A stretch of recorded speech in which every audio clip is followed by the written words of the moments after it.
Olá pessoal, tudo bem? Mais uma dica para vocês aqui da Mecânica ANC. Uma super dica aqui, ó. Estamos aqui com Fiestinha, aquele motor Endura, tá vendo? E aquele barulho horrível no motor batendo, como se estivesse batendo válvula. Olha aqui a causa do problema aqui, ó. Esse motor chegou para nós com muito barulho.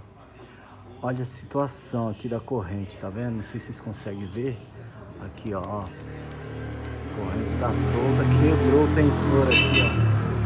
Tá vendo? Tá aí o problema para vocês.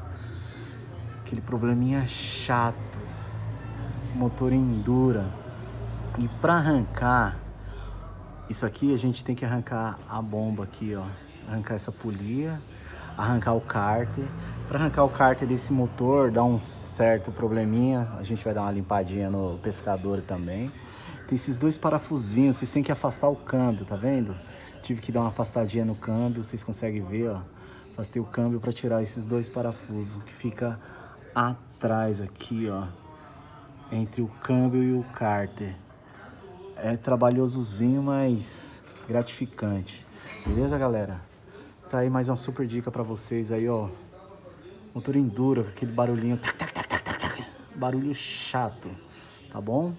Vamos resolver esse problema pro cliente aqui. E sem mais, quem gostou da dica, dá aquele like pra nós e siga o canal. Valeu? Obrigado, tamo junto.